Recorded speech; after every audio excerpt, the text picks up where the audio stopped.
Welcome to Read Reading to be Read for July 2025. I am so excited for today's video. We are going to do a brief overview of all the books that I read this last month, talk briefly on my currently reading, but the real fun is we're going to choose my entire TBR using these TBR cards that I've been making over the last month, and they're almost done. I need to get them laminated, but other than that, I'm so proud of these things. I had just gotten my reading to the point where it was simplified enough that I was truly enjoying myself. So let's complicate it again. So we'll get to those. Very excited for that. But in the meantime, I've been reading lots of books and I'm still really enjoying doing my rapid fire reviews because I talk in length about these books in the vlogs that I do over the course of the months. So I don't want to do that again. So I'm going to try to keep each review under 10 seconds. Here goes. Enter in Exile. Chronologically, this is book 6. It was written much later than Ender's Game and the rest of the series, and I'm not sure it added enough to the series to warrant its existence. Maybe some resolution things, but overall it was just meh. 3 out of 5 stars. I read Stolen Focus by Johann Hari. A good introduction to the problem with the attention economy and why you're having such a hard time leaving your phone alone. Not my favorite in the genre, but definitely an interesting read. 3 out of 5 stars.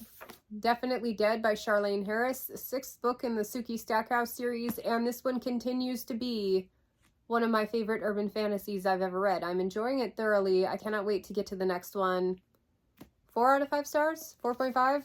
Really liked it. What in the World by Leanne Morgan, stand-up comedian. This is an autobiography. She makes me laugh so hard. I love her to pieces. I'm not much of a biography person, but this was an absolute delight. 4 out of 5 stars. Secrets of Adulthood by Gretchen Rubin. This is a 1-hour audiobook that I could have really done without reading. It has a lot of fun aphorisms, but nothing that was profound enough to stick in my brain. But I did get inspired to compile something similar of my own, and Rubin is always great for inspiring creativity out of me. So I don't know, but the book itself, 2 out of 5 stars. The Attack by K.A. Applegate, part of the Animorph series, book 26.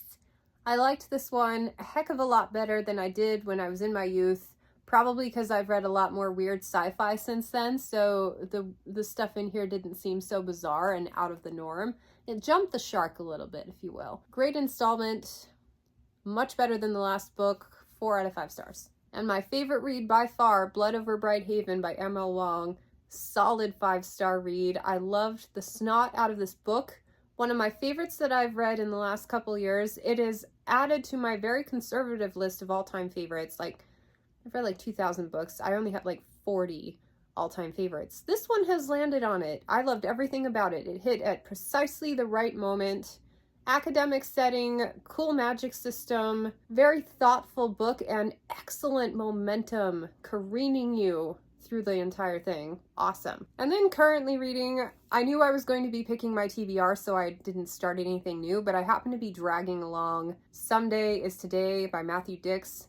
I first heard about this author on Ali Abdal's channel. He did a podcast episode with him. And I just like the sentiment that life is so short, why are we wasting times on the things that don't matter? This guy takes it to the point where it sounds a little frenetic, where he's just go, go, go constantly. Everything is about ultimate efficiency. Whereas I'm over here I think there is some pleasure to be had in taking your time with tasks, even if they're mundane, and kind of a meditative in that regard. So 2 different philosophies, but I have gotten a lot of interesting tips out of this book, and it was one, I liked his story. Listen to the podcast, the hour-long podcast, and you basically get, in a nutshell, all of the important points from this book. But as my current read, I'm enjoying that one thoroughly, and as a bonus, it's from my Audible library. It's one that I own, so I'll be knocking out a title off of that lengthy list when I complete it. All right, let's get into the TBR section. I'm so excited. So inspiration for this card game came from Tori Talks Books. She did a video and I was so inspired. I'm like, that is the coolest thing I've ever seen. And the magic word that she said was, I made these in Canva. And it's an app that I just barely figured out how to use for my thumbnails about 3 months ago. And I'm like, I can actually use that. So I went through and made myself some cards. I've got series focus in here. So First Law, Stormlight Archive. And each of those cards has a corresponding prompt on it. And the whole point is I need to collect a full set of cards before I can start a new series. So I basically earn starting new series by doing this. So I've got the series ones, and then I have genre ones. So I've got an urban fantasy genre that features one of my, like each card features a favorite book from one of my authors in that. So we will be using these to pick from. And I am going to get them laminated. I'm jumping the gun a little bit because I wanted to get started this month, but the only step left is I need to laminate it and make it official. But I also went one step further by creating location cards that correspond with my favorite series that I've picked out on there. So like 6 duchies from the Elderling Realm, Theron from Loch Lamora, Roshar. So we've got all of these here. I'm going to be picking from these cards first, setting the location. Each one has a prompt that kind of affects the overall gameplay. And then additionally, I made myself some challenge cards, and these are so dorky but so fun. So every major challenge that I've run with my patrons, I made a card for, and I will be picking from here first because I need to read a challenge book for that challenge, and these will tell me how I have to pick that book. So I need to pick that officially from here so that I know what I'm reading, but you won't know what I'm reading until those videos come out. So that's the first thing I'm going to do. There's only 4 of these cards. And I got the incomplete series one. Select 3 books and let your patrons vote on which one you'll read. Awesome. I can do that. Okay. Setting that aside. Now let's pick a location. I'm serious when I say that this is completely going to screw up all of the readings then that I've found lately. It's like I finally get peace without putting too much pressure on myself to read stuff. And then I do stuff like this. But this is so fun. I couldn't help myself. Okay, so the location, Circle of the World. This is from First Law. And this is the most difficult card. Of course I would pull that first. At the end of the round, roll a die. If it's 1 through 3, no action. If it's 4 through 6, shuffle and redraw everything. And there is a secondary. It says at the end of the round, if you've drawn a First Law book, you can search the deck for another to replace 1 card. So the whole point is to get a full set. If a First Law card comes up, then I can add another one in. Okay, so I guess before I get started, I need to go get a dice. And this is the only card that can completely, like, will do all the work, and then it can completely tear that apart and I'll have to start over again. But let me go get a dice and then we'll start. Okay, so I've got my little dice. I'm ready when we hit that point. The location cards, I think I'm going to, as soon as I use a location, take it out of the shuffling so that it's not as repetitive. I'll at least have a new location each time, and then when I run out, we'll just start over again. Oh, one thing. So I've done a pretty good job recently of calculating how much time it takes me to get through all the books, like how many I can read comfortably in a month. And one thing I have for sure scheduled this month, Patreon book club, we're reading The Devils by Joe Abercrombie. I'm going to do this one on audio. It's a 25-hour audio book. So that tells me how many hours I have left over to spend on audio listening for other things. And that in turn will help me decide how many cards to draw. Oh yeah, I totally forgot. The reason I'm doing most of these draws, I'm going to be doing audiobooks, is because I'm physically reading the new book from Ilona Andrews that comes out next March, This Kingdom Will Not Kill Me, part of the Maggie the Undying series by Ilona Andrews. So excited for this one. I dropped everything and picked it up immediately. So far, this is one of the most unique, fun fantasy novels that I've ever read. And I think a lot of you who I've been preaching how much I love Ilona Andrews, but you've been a little wary to start him because of the kind of romance-looking covers. This is going to be a great place to start. You're going to love this. I am loving this book.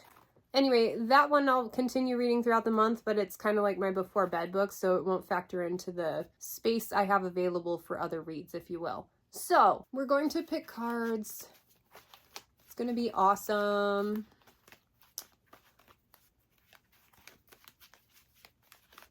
I need Jeopardy music or something. I have too many cards, but I think it's going to be really fun. I gave myself till the end of the year to make these cards, and I had so much fun with it that I ended up making them in under a month or so. It took a lot of time. I was really perfectionistic with it. Okay, so the first card, my first prompt is Rhythm of War. Read a book from your library TBR that you've had on hold the longest. I know exactly which one I want to read for this. Disquiet Gods by Christopher Rocchio, book 6 in the Sun Eater series. I've been paying very close attention to my library TBR lineup because of the challenge that I'm running with my patrons. And this one I have had on hold for so long. I just looked it up. This one has been on hold for 41 weeks. And I have suspended when it comes in and I say I'm not ready for it yet. I've done that 22 times. So this is definitely the book that I am stalling on the longest.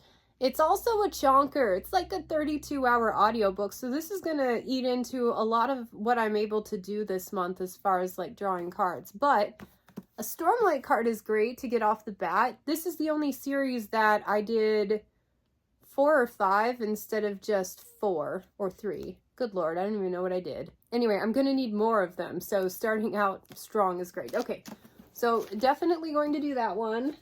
Now, I do have a couple of days to get started on this before the start of the new month, so I'm going to say that one's only eating in like 25 hours. All right, so I probably picked 2 more books. Don't want to actually shuffle these cards yet because I haven't gotten them laminated, but I'm just so tickled in how they turned out. Okay. Ooh, another Stormlight one. Words of Radiance. Read a book to bring a current series up to date. The first one that comes to mind that I really want to get through is Speaking Bones by Ken Liu, but it's like over 40 hours. There's no way I have time for that. What else could I do? Oh, okay, I've got one. I want to do Great Big Beautiful Life by Emily Henry. This is not a series, technically, and I'm aware of this, but all of these books, they're by the same author, in the same vein, the same type of story, and my sense of completionism is the exact same for this type of stuff that it is for actual series with, like, consecutive through lines through the whole thing. So, yes, I am considering this a series, and reading this book would bring the series up to date, essentially, which is great. Plus, I think this one would be really good to break up the dark, heavy nature of those other 2 books. I mean, I've got Abercrombie and Sun Eater. Like, it gets pretty bleak in those kind of books. So I think this one will be perfect. And also, I don't think it's more than like 10 hours on audio. So I think this one would be a good pick. Okay. Cool. And then 2 Stormlight cards. It's a shame my location isn't a Stormlight. Yeah, it's like 12 hours. Cool. I really should stop there, but I want to pick one more book. It's just so fun. And as it happens, all 3 of these books would also count towards my library TBR challenge, so I'm still in line with that. Okay, I'm going to pick one more. And I'm not holding myself to absolutely having to read all of these, but if I have time, it would be great.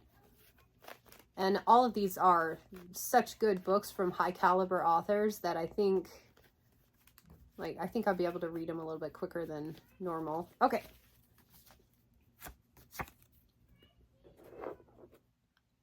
Survival, Julie Chernita, one of my 5 science fiction cards. Read a book with cool xenobiology. Okay, not the one that I thought I'd pick for this one when I initially made the card, but I'm having a lot of really good momentum in the Ender universe, just having finished Ender in Exile. And the next one up is Shadows in Flight. It's a 6-hour audiobook. I think it would fit in perfectly. I'd be able to actually get to everything this month. And the cool xenobiology aspect is the Formix. And we haven't really heard anything on them since the first book, Ender's Game, and I've read 5 books since then, and I'm really interested to get back to that. So it's really led up the mystery and the momentum of it, and I think that's going to be my xenobiology pick for this one. And it also happens that it's one of my favorite things that I'm reading right now, so it would help me keep momentum on that. But when I initially made this card, I was certain I was going to pick like a Julie Chernita book like the one pictured here, or a Tchaikovsky, but no, I think I know what I want. So there you have it, my TBR for July. Pretty good variety in there, I think. A couple of science fiction, fantasy, 1 romance. I was just congratulating myself on how well that worked out for me as far as the stuff that I'm in the mood to read, but then I realized that my location card, I need to roll a die to see if I get to keep all these or I have to start over and pick again. Like, this is the worst location. Most of them are pretty mild, like just telling me how to pick the cards as opposed to a complete reset. So 1 through 3 equals no action. 4 through 6 equals I have to shuffle and redraw everything. So, oh my gosh. I don't want to. I don't want to repick. Oh man. All right. I knew that was going to bite me in the butt. I just didn't think it would be on the first episode. So I'm going to put these back in the deck and redraw again. And you betcha, if I can figure out a way to get this lineup again, like using the cards that I pick, I'm totally doing it. Oh, and by the way, once I roll, whatever I have for the second round of picks, like there's no rolling again. We're done. Put all these lovely choices away. Keep the devils. And we're back to square one. I have over 50 cards here. It's going to take me forever to earn a full set, but that's okay. I like the variety of it. I tend to get really regimented when it comes to picking the books that I'm going to read, and I kind of plan out way too far. But then by the same token, if I go too hog wild the other direction, then I just end up starting a bunch of series and then never making any progress on anything. So this is a really good way to add variety, but still focus on high priority things. All right. Gentleman Bastard, Red Seas Under Red Skies. Read a new release from this year. Done. Just looking on my shelves to make sure that's the one I actually want to read. Yeah, most of the things I have on my high priority were out last year. I've actually read a lot of the books that came out this year that I was already excited for, so keeping up on new releases, it's like a full-time job, but I'm doing okay. So, I'm gonna keep shuffling. All right. Ooh, Fool's Fate, part of the Tawny Man set. My favorite book ever. Read another book from this year's project author. I have 2 project authors, Tchaikovsky and KJ Parker. I'm having a huge debate because even though it's only one author, I have so many different routes that I can go. I haven't read Shroud yet by Tchaikovsky. I have 3 left to go in the Shadows of the Apt. The Bee Speaker just came out in the Dogs of War thing, and so did Saturation Point. So I have a lot of Tchaikovsky. Some of them I wanted to save for my patrons to read with me. So if I do this, I'm probably erring towards The Air War, which is book 8 in the Apt series, and I would be delighted to read more in that one. How long is it? Not too bad, 25 hours. Yeah, it's a chunker. This is the most recent release from the Broken Binding. So if I read this one, I'll be keeping up with their publication of it, but yeah. That seems like a good lineup, but I'm really disappointed about Disquiet Gods. Like, it's been on hold forever. I would like to read it, but it's not in the cards. Honestly, with my library challenge read plus these ones here, this is all I have time to read this month. I don't know why I'm picking another book. Maybe I'm hoping I'll get a short one or something, but we'll see. Like, I don't have any penalties in place if I don't read everything from the cards that I drew, but it's just supposed to give me some options. Okay. Okay, we are reading My Draconius Memoria, Legion of Flame. Read 1 book to progress a really long series. When I made this card, I was initially thinking it would help me progress more books in like Discworld, which I haven't started yet, or like the Vlad Tolstoy series by Stephen Bruce. Like those ones that are ongoing, there are dozens of them, but then you just never make time for them. However, I think I know which one I want to pick for this one. Book 7 in the Charlaine Harris Sookie Stackhouse, Altogether Dead. I mentioned in the wrap-up that I've just been really enjoying the series, and I'm not making time to get back to it as much as I wish I had been. So it's over 10 books. I think it's like 14 or 15. Definitely counts. There's a bunch of novellas and short stories and stuff that I want to read along with it, but I think this one would be great. So there's my lineup. That's not bad. And I have earned cards in 3 of my favorite series. These are all trilogies, so I just need a complete set of 3 of each before I get it. So set those aside. There's my lineup. A Tchaikovsky, an Emily Henry, a Charlene Harris, and a Joe Abercrombie.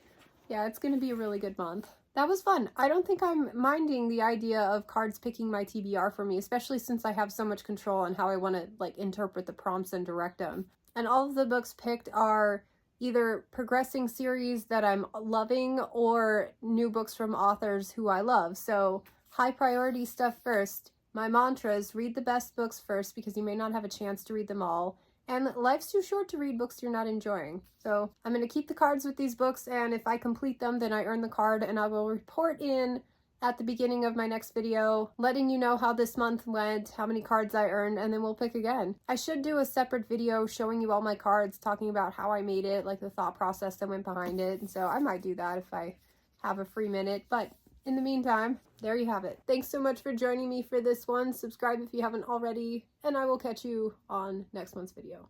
Bye.